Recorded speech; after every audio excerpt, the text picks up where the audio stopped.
Hey everyone, and welcome to Almost Cancelled. I'm Peter, that is Connor, and we are going to do our top 10 TV shows of 2017. This is the final of four end of year specials for TV for Almost Cancelled. We did top 10 episodes, we did top 10 new TV shows, we also did our first ever our awards, or fuzzies as we called it, which is sort of like best actor, best actress, that kind of thing. But this is the biggie. This is the top 10 shows overall of the year. Again, we counted this from the last sort of batch of end of year videos. So theoretically, stuff that was right at the end of December last year was eligible, just like stuff right at the end of this December will be eligible for next year's. I'm not sure off the top of my head if anything actually comes into play in that sense, but that's the rules. That's the rules we're working to. So I guess we're going to get into it pretty quickly. We're going to work I think so. We've done all the other ones, so let's do this. So, number 10, The Deuce. This, of course, is the HBO show. This is propped up on our new show list. This is a 8-episode drama, character drama set in the 70s, about sex workers and kind of the birth of the modern porn industry. Well, not that modern anymore, because now we have the internet, but the birth of the 70s and 80s porn industry. Yeah. And kind of the transition to that, and like, you know, a lot of the genesis of the ideas and how the ideas came up, but mostly it's a character drama. It's strong characters who are interesting, who have normal thought process sort of coming up, and it handles them in an interesting manner where they all pretty much have arcs over the season, and they're all left in interesting places where we can go. And you can sort of see there's certain things where you can see things coming like episodes away, but it doesn't matter because it feels like growth. It's how the character gets there that's important. Yeah, and it's one of the most consistent shows I've ever watched. It's remarkably consistent across its episodes. Very slick, very high budget. It's it's shot out in the streets in New York, but it's the 70s and it looks like the 70s, so they're doing a lot of good work there. It never feels like they're trying to hide it. No. So I have to imagine a lot of money went into that. I imagine there's a lot of CG you don't think of for the background and making sure the city looks like the 70s. Oh yeah, definitely. But it's seamless. Yeah, it's not obvious CG though, which is the great part about it. So no, I highly recommend it. It's from the creators of The Wire, of course, which so you maybe have an understanding of how dense the text is, if you will. It's very dialogue heavy. Very dialogue heavy, but it's good dialogue. It's strong characters. So. Number 9 is another new show, actually, another one that popped up in our top 10 new shows, and that is Legion, the new X-Men show, if you will. It's a sort of a tangential X-Men show. The main character is Xavier's son. He has telepathy powers, much like his father, and it's a very psychedelic show from Noah Hawley, who also does Fargo.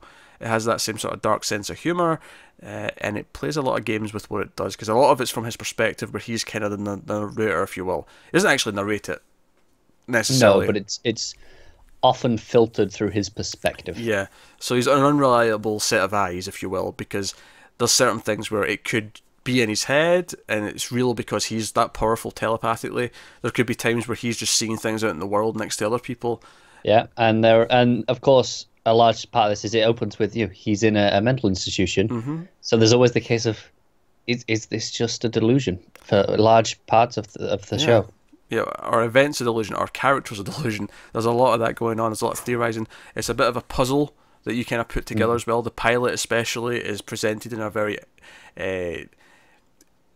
out of order manner, with like kind of elements where you're not sure what parts are real, which parts are not. It's very fractured. Which, again, it works though, because that's kind of what the character's mind is like. Yes. And it all kind of comes together. It's a very scary villain as well. The villain in the show is very intimidating. Oh yeah, got a real presence and a really unique design. Which beats a lot of Marvel entertainment for the movies and shows. A lot of them. So that is Legion. So that'll take us on to number 8, which is The Expanse. Now this is not a new show, of course. This was season 2 this year. Yeah. We actually caught up just before season 2 because we wanted to check it out, and weren't disappointed that we did, because we love season 1 and we love season 2. It's an excellent show. It is science fiction. You've got three essential sort of entities in the Earth, which is one population, Mars, which is another civilization, and then the belt, which is sort of the belt near the near Jupiter. Kind of in between in terms of where they are. Yeah. And they're kind of the poor people who do all this work out in the belt to mine resources for the two main planets. Mars are very militant. Earth is kind of more diplomatic. Definitely, yeah. I suppose just by default. Political, I think, might be a better way of it. Yeah. But Mars have all the best technology. Mars have all the best sort of military tactics. Yeah. But Earth and Mars are both powers. They're both the big dominant forces, and then the belt are the ones who get shafted. But there's also this mystery of this alien material or life form called the protomolecule, which was set up in season 1, and that's still a big thing. Season 2 takes all these characters and puts them into like even more interesting places. I feel like the main crew that are on the ship that we have, the Rossi, that we follow around a lot, I feel like all of them are much more developed in season 2 than they were in season 1. Yeah, and on top of that, we get a lot more perspective from all sides, because season 1's very belter heavy for the most part, with some of Earth, whereas season 2 brings up Earth a bit more, and then really introduces us to Mars and their viewpoints at a lot more personal level. Yeah, it really plays with who are the bad guys here. There's a lot of shades of grey. There's all that kind of thing. Yeah, it has a lot of analogies for actual kind of apolitical ideas, but also extremist groups and things like that. It plays with these different ideas and how a terrorist cell might form out of oppression and things like that. It plays the ideas of religion as well. Yeah. With its own religion, its own kind of system. It's even got characters who have their own accent. They invented an accent. I don't know it may have been the book that mentioned it specifically, but either way, like for the show, they had to say, okay, how does this sound? How do we say this? Of course. And it's a really weird thing when you first hear it, because you're like, what is that accent? That's weird. And it's like a mix of like 12 different things. But yeah, which adds into this idea that all the poor people went here from all these different places on Earth and Mars, and it's made this weird mishmash of accents form one super accent. But it's really it's definitely a show that really it's scratching that space sci-fi show itch that for a long time has been missing. Yeah. So no, Expanse is fantastic. If you like space shows, especially ones that have a bit more meat to them, I think if you're someone who likes Battlestar Galactica and you're someone who does like Star Trek when it's a bit more heady, I feel like Expanse is very much in your. Definitely plays more into the hard sci-fi side of space things. Everything's by the rules. Like we say, there are things that are new and unexplained, but rules are clearly defined, and that is it.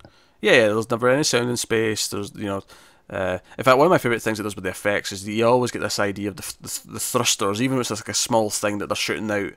Like, you always get this sense. And they actually play with that. There's some really fun stuff with, like, Alex the pilot actually piloting the ship and how he uses, like, the orbit pull of, like, a one moon. Yeah, there's some great sequences in the same way they play with the gravity as well, with just for the characters themselves, the momentum as well, yeah. Which, by the way, I love that. Like, this show didn't introduce me to the term mag boots. I just already had that in my head. So that's clearly not a new idea, but they use it really well. They utilize it in a different way that I haven't seen before, yeah. So, no, Expanse, fantastic. Check it out. Number 7 is actually the one and only network show on this top 10. And that is Marvel's Agents of S.H.I.E.L.D., which, despite the fact that we love season 2 and 3, pretty universally. I mean, obviously, it was maybe a character we didn't like here or there, or maybe an episode 1 or 2 that we didn't like. Really like season 2. Definitely a character we disliked. Season 4, which obviously started last year, but it was split into 3 arcs. Arc 1 was before Christmas, so that's not really including this. But arcs 2 and 3 of season 4, and of course the first few episodes of season 5, which just started over the last few weeks.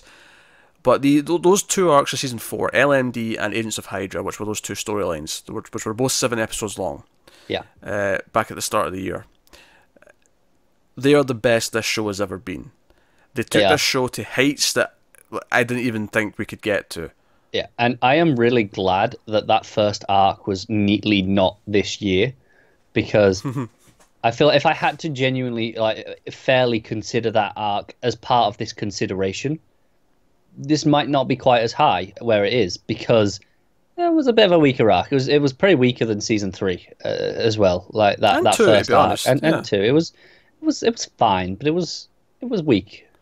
But then what we actually got this year, like I say, best the show's ever been. It's just firing on all cylinders. Yeah, LMD hit some heights, and then Hydra, kept it going very consistently. And then the stuff at the start of season 5 has been fantastic. And they've built these characters up so well that when there's tension between them, you feel it.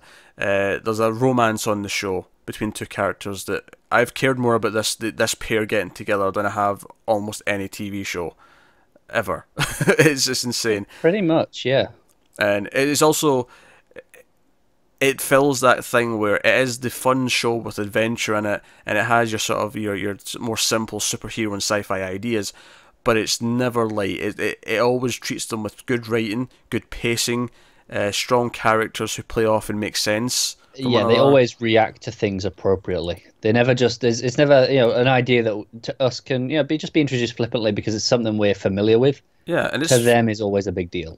And it's full of ideas. It's full of, like, we had an arc about robots, we had an arc about a virtual reality world, and now we've got an arc in space. Like, we're doing all sorts of wacky things exactly on the show. It's really playing with everything.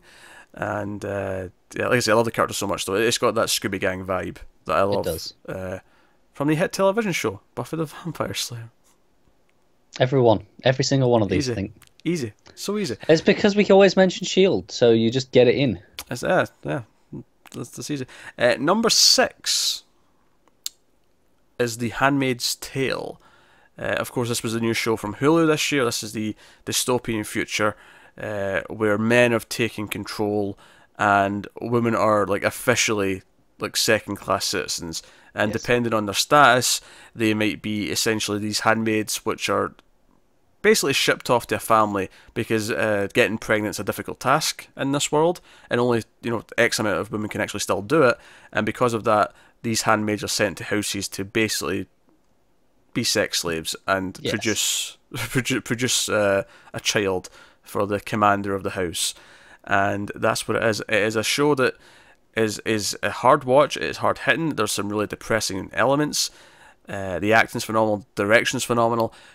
But on top of that, it has moments of hope. It has moments of laughter, which come in a very realistic way, where the character who's in this awful situation has to deal with it, and because of that, like, we'll crack a joke at ourselves, like in narration or something like that. And because it's often using the narration, it's often very ironic, and it's addressed just for us, so to speak. And it has an extra layer of feeling more personal because of it. And I think on top of that, it just makes her feel even more like a real person, which makes everything that's awful feel even more awful. Because she's a person with layers. She's just not always miserable. She has highs and lows. She has times where she's kind of not okay with it, but where she's grown comfortable enough. She's gotten used to it enough that she's it's tolerable. Yeah, but then like something else will just snap back in, and it's just this awful thing. It becomes this points of complacency. And even on top of that, there's a mythology that the show builds over the season, which is quite interesting. Like, what is the state of this world? How does the government work? What are the rules? Is this just the one country? What are the other countries' thoughts on all this system? Like, all these things kind of get explored at least a little bit, and I'm sure there's going to be more in season 2. Oh, yeah. But it's a tour de force performance from Elizabeth Moss, who did win Best Actress there was awards. A really solid supporting cast, but she still kind of puts them to shame. Yeah, not because they're bad, they're great. She's just like next level, through the roof. She is. And it's a show with a lot to say about a lot of subjects, and I feel like it's sad how relevant this still is in a lot of ways. But it's like, hey, here's a worst case scenario. Let's not get to this, essentially. You know the assholes who always complain about feminist agendas, and they say, well, it's like, your feminist agenda. Yes, the feminist agenda is not to end up like this. That's the feminist agenda. Yeah. Right? It's that simple. Not to be this. So, no, that's Handmaid's Tale. Number 5 is Dark. Yes. And if you followed the other lists, you'll know that after this, we're all in familiar territory. Yes. The Dark is the new Netflix show, Netflix original. It is a German original show as well, so it's all in German with English subtitles. And it is a time travel show set in a town where kids have been going missing, and it becomes apparent to at least to the audience early on that there's time travel involved, and the characters maybe take a little bit longer to get there. But it is a show. I mentioned that Legion was a bit of a puzzle at first. This is way more of a This starts with you thinking it's simple. You know, like we mentioned, Legion throws you in the deep end. This starts going, okay. I mean, there's ideas that's poking up, but it's all right. Yeah, this, like, it's simple enough at first, but then by episode 3, it becomes this deep, tangled web, and it only gets more complicated from there. End, the web is just sprawling. And, you know, throughout the reviews, we were theorising about wormholes, and we were theorising about rules of time travel, because this show has rules. There's a lot of rules, and some of them are clear, some of them are not, but you're trying to figure them out. You're trying to figure out what the conditions are for certain things. And there's a point where the show kind of has conversations about things that we've been discussing. Yeah.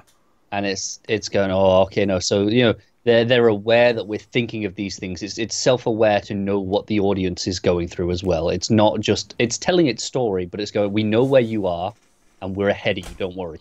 Yeah.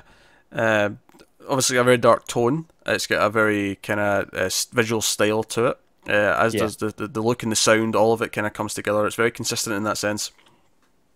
And you've got characters who are interesting in their own right, but become more interesting once you start thinking about them in different time periods. You got characters in 2019, which is kind of the present day setting, who you then see as teenagers in the 1980s, and like, you know, it plays with that, which is why it starts to get really tangled and confusing, because you got different actors playing the same role. Yeah, and then you see how relationships in one time period affect the relationship with different characters in another time period, and it's a web.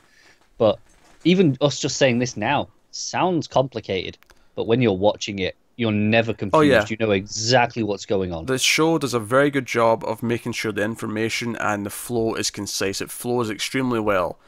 There may have been one episode out of the 10 where it was maybe a little scattershot, but for the most part it was super good, super focused at making sure the audience always knew what was going on. It's just afterwards when you're trying to talk about it, where so many names and so many faces, you start to like, oh god, it's a mess of relationships and characters.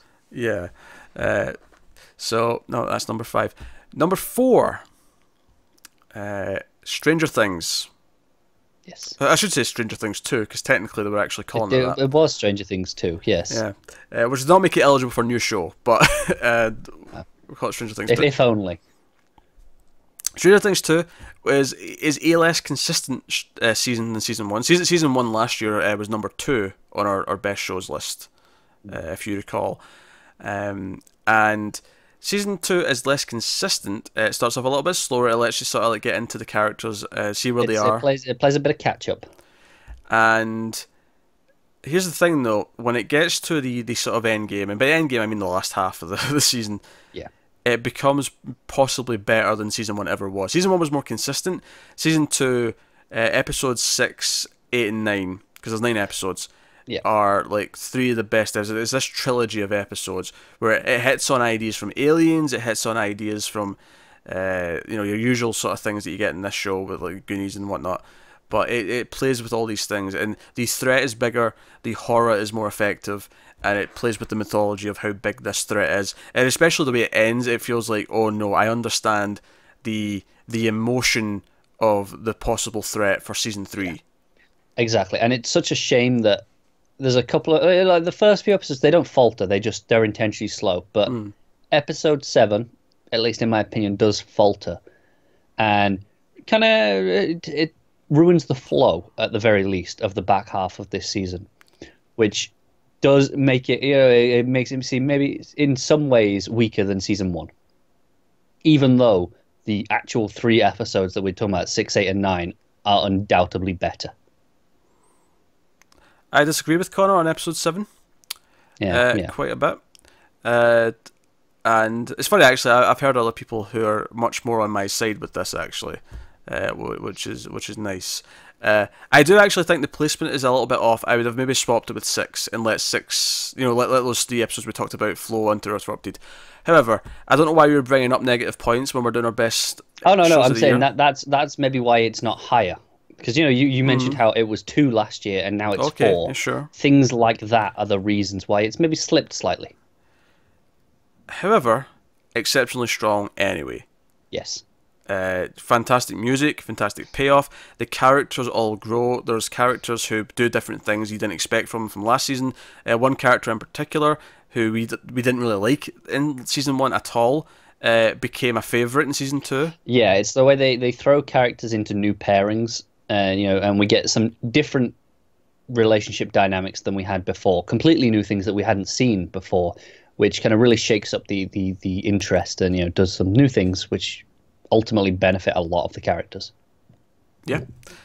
Number 3 is Better Call Saul. Another favourite, which I'm sure, I can't remember the exact placement, but I'm sure it was high-ish last year. Saul is a fantastically consistent show that has very confident direction. This season, brought in a character from Breaking Bad. I shall not say who, but the build up to that character and locations we were familiar with that character in were expertly teased. And it's the way it's never used cheaply. It'd be really obvious to look, there's a character you're familiar with here, just throw them in, and but they're handled with gravitas, where they have importance and merit in the story in its own right, and not just because of where it's going. It's funny because we praised obviously another episode of this, but in our best episodes list, and I do want to point out though that one of my favourite moments outside of that episode is the entrance of this character. Yeah, the way that entire scene is handled is exceptionally good. It is. But no, this was Saul's strongest season. Easily.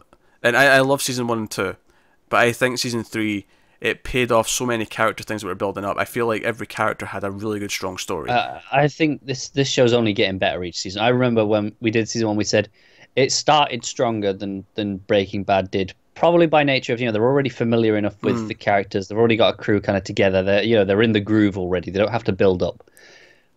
But still, every season has been better than the one before, and it has grown in ways that I just didn't expect it ever could for a prequel. Yeah, Saul had a great story this year. Kim had a great arc this year. Chuck had a great arc this year.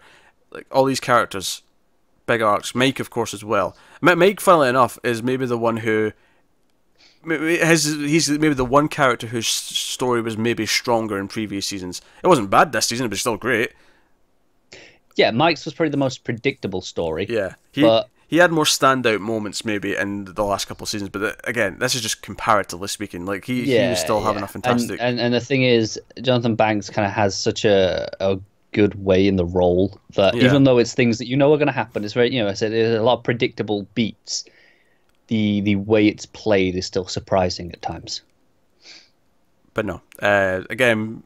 I think a lot of the shows we have on this list, what they have in common is good characters and good character arcs and their drama playing off of each other. And characters might not play out better off of each other than any show in this list than Better Call Saul. In terms of the drama, in terms of building the story forward through character reactions and interactions and confrontations and that kind of thing. Stuff that sometimes can be heavy-handed or forced, this show handles it. Watching Better Call Saul is like sliding through warm butter. Yeah, I can't wait for it to come back, and it hurts that it's going to be like September before we get this again. Go on, I was just going to say, but, worth the wait. Yeah, ruin my transition, why don't you? Number 2 is Mr. Robot. Also worth the wait. Also worth the wait. And again, I have to say, it was funny how they're both on season 3 in the same year, but season 3, Mr. Robot, very possibly the best season of the show. Yeah. It's also worth mentioning this won last year. This was number 1. It did. So yeah, we have a surprise entrance perhaps for number 1. It's not a surprise. Shut up. It's not a surprise if you've watched anything from us. 2016, that one. And arguably, season 2 was the weakest season, and it won last year. In many people's minds, I see people online saying that when they're recommending it to people, they tell them to skip season 2. No, that's mad. Like, what are you doing? Season 2 had you should just not watch this show if you're going to skip that season. Season 2 is still great. I don't know what people are getting on at, but season 3, it plays with the ideas it's already set up. It does new ideas. It sets up a new status quo at the start of the season. It has several standout episodes. It has an episode that is presented as one and complete, an uninterrupted shot. It has an episode where it has a different aspect ratio. It's this fantastic downbeat episode that has this emotional journey that climaxes at the end. It has episodes focusing on characters that we've never really got before, because we've up till this point mostly we focused on the one character, whereas this did something different this year. It has an episode where it pays off in a build up we've had for a season and a half with a genuinely kind of, I mean, you can maybe see it coming, but it's a genuinely big shocking kind of moment. It's a big turn. It is, yeah. You have some of the supporting characters have become almost as interesting as Elliot himself. Yeah, they're getting more and more time as we go on, and they're shining. I think Angela, Darlene, and Dom are all, like, I care about all of them in a way that I maybe didn't last season. Absolutely, and as on top of that, this season has this symmetry with the first season. A lot of thematic ideas that really kind of work in, that tug at the emotions, and almost nostalgia, even though it was only a couple of years ago. It tugs at, this is what it was, where it's come from, versus what it is now. And you can see how it's gone from strength to strength. Yeah. Particularly towards the end of the season, I think that's where that really plays in. It does, yeah. It gave us a lot to chew on, theorize about crazy things. And the show is so self-aware. And it's funny, because going back to season 1, the big sort of twist in season 1 had a self-aware moment where it kind of assumed the audience had already gotten it. It was aware of what we were thinking. And this season again, it's like Sam Esmail, who runs the show, is so on the ball with what he thinks the audience is thinking that he gives us the material to start theorizing about these crazy ideas, and then a few episodes later he'll have characters almost making fun of us for thinking those crazy ideas. He gives you just enough that he goes, oh yeah, they're gonna see this and they're gonna think they know what's going on. They're gonna go, oh, I know what you got. I know what you got in there. And then it'll just completely be a curveball.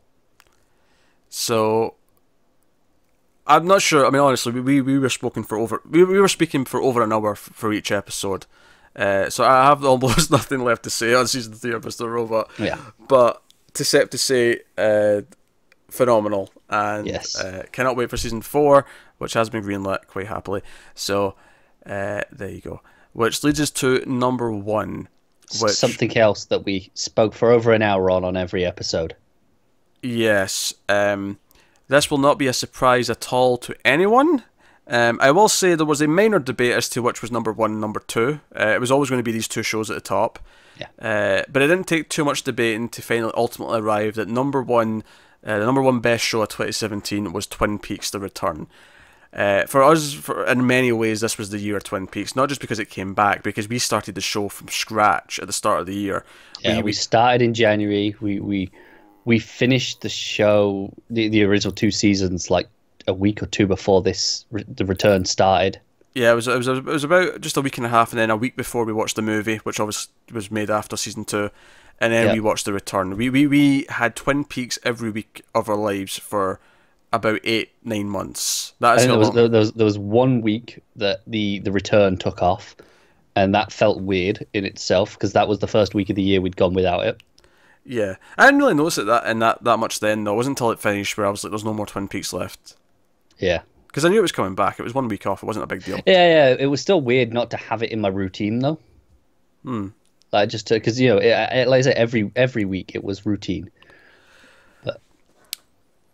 And honestly, like, again, we talk about theorizing. You want to talk about going nuts. It's funny that I feel like Twin Peaks in a weird way. It kind of has some of what we like about Mr. Robot in it. It has some of what we like about Dark in it. It has, but on top of that, it has the David Lynch quality. It has the David Lynch sheen of quirkiness and quirky characters. And here's something that David Lynch does not get enough credit for: horror. When that man wants to give us something that's scary, he will scare the shit out of you with an idea, absolutely. with a visual, with a sound. Sometimes it's just a sound, an ominous sound effect where something's coming and you hear it. Sometimes it's a scream. Sometimes it's a scream. It is. Honestly, he is better than most horror directors at doing horror. He fits it into his world in a way that few filmmakers do. It is phenomenal every time it happens. The show, it wasn't just a continuation of seasons 1 and 2. It wasn't just here's the greatest hits, here's your reunion season. It could have been quite easily, and people would have loved it. Yeah, we would have probably been into it quite a lot for that. But no, it was something new. It was something, I've got another story to tell. It's going to add extra layers to what was already there. It's going to deal with some of those things that were left from season 2 onwards, but it's going to introduce this new sort of dimension. It's going to answer some questions but raise a whole lot more. It's going to leave you thinking. The ending is very polarizing. It certainly was when it aired, because some people just didn't like that it was, not completely answered, that there was things open to debate. And it utilized this. Obviously, it had been off the air for 25 years, give or take, and it utilized that in a way that you can't really even fathom being done. Because like you say, you expect, okay, it's just the same, but they're a bit older. But no. People change over 25 years, and this played that to the extreme. Yeah, and then on top of that, just on like a sort of more surface level way, this gave me so many moments that I will be quoting and referencing for the rest of my life. Yeah. And just something interesting from our perspective, as our reviews. Last year we mentioned how Mr. Robot season 2 won this list then, and that season changed how we reviewed things at the time. It kind of evolved our style into what it more is now. And this did the same again. We started watching this and we were like, no, we need to take notes. We need to digest this in a way we haven't done before. Oh yeah, I watched every episode twice. Yeah. And that's something that we then applied to this season of Mr. Robot and maybe some other shows going forward. It's evolved the way we think about also, talking about shows. Add on context to this, again, Mr. Robot won last year. This season of Mr. Robot was better than season 2. And Twin Peaks still won. I think it's actually a testament that I actually think this year overall is stronger than 2016 for TV. Yeah, because we said Better Call Saul was stronger, Mr. Robot was stronger, Stranger Things in parts was arguably stronger. Yeah, I think honestly, Stranger Things kind of comes down to taste as to which you prefer. Yeah. Do you want the higher highs or do you want the consistency? That's kind of personal preference. And then we had Dark, Handmaid's Tale. Shield was the best it's ever been. Expanse was, arguably better than season 1. I mean, admittedly, we didn't have season 1 last year because we didn't watch it then. Yeah, we didn't experience it in the same way, but I think it was stronger. Yeah. We didn't even have Legion of Deuce last year either. I feel like this top 10 is stronger than last year's top 10. Admittedly, I've not went back and checked to see what that top 10 was, in its entirety, but I feel like it probably was. And Twin Peaks was a special once. Well, there's a chance we'll get more. There's a small chance that if David Lynch wants to, Showtime have said they'll let him do it. But it at least feels special in that it's a one-time thing. And nothing else on TV was like it. Every part of it felt like a unique David Lynch. Because every episode was directed by David Lynch. Everything felt like David Lynch. And it felt like an art house film that was 18 hours long. I don't think any other show has ever fulfilled the promise of event series more. Yeah. Talking about this every week, seeing people come and talk to it, or the comments on our videos were higher than they usually were because it's Twin Peaks, and the people were theorizing, people were talking about the possibilities. Just so much in there. It managed to be really dense with its ideas, even though it was so sparing with its dialogue a lot of the time. And that is just an incredible talent. Phenomenal, pretty much from start to finish. Unique, special, artistic, dense, like you say, with ideas. Twin Peaks: The Return is our best show of 2017. And savour it, because it ain't going to be the winner of 2018, because it's not going to be on 2018. Hell, Mr. Robot may not even be on in 2018. I mean, we know, for the 2018 list, we know we're going to have Black Mirror as a possibility, which is obviously that was on last year's list for sure. And we're going to have Westworld as a possibility again. That'll probably be summer. Handmaid's Tale. I'm just saying things that aren't even on this list this year that were there last year. that should be there next year. Yeah, but Twin Peaks definitely won't be there. Mr. Robot, there's a chance might not be there if they push it a few months again. Stranger Things might not be there. Stranger Things might not be there. But that's kind of exciting in a way, because it's like, okay, it'll be a really different list, and we'll see what else comes out, and we'll see if these other new shows that are starting are going to raise the challenge. Because one thing that's not happened yet, so we've done this twice, and both times it's not been a new show that's won Best Show overall. That's not happened yet. Maybe 2018 is the year that happens. Who's to say? Maybe it does. It has to be something real special to come out, because the advantage of these other seasons is it's playing off things that have already happened. It has the advantage of it's not in a vacuum. Our experience is enhanced by the previous seasons. Like we mentioned, how specifically Better Call Saul was, there was a point that was built up from 2.5 seasons that culminated in this season that was fantastic. And a season 1 will never have that benefit, so it has to be something really special. But that is us. That is the top 10 shows of 2017. So by all means, let us know what your favourite shows of the year are. Comment on our picks in the comments. If you want to get us on the Twitters, head over to... I'm messing up. It's late, alright? It's late. I'll let you off. Twitter, @mailed_fuzz. If you want to support the channel and support the show and everything we do here, head over to patreon.com/mailedfuzztv. There'll be a link to that in the description as well, some other useful stuff. We are very near, because obviously these best of videos kind of replaced the news for these 2 weeks over Christmas and New Year's. We're actually very, very close to the movie news video. That goal on Patreon's like almost there. Like, we're talking potentially just one more patron would actually put it over the line. It could be you. So that's something that we might be starting very early on in 2018. So there'll be a second news video, which hopefully should please a lot of people. But otherwise, that is us. So thank you very much for watching.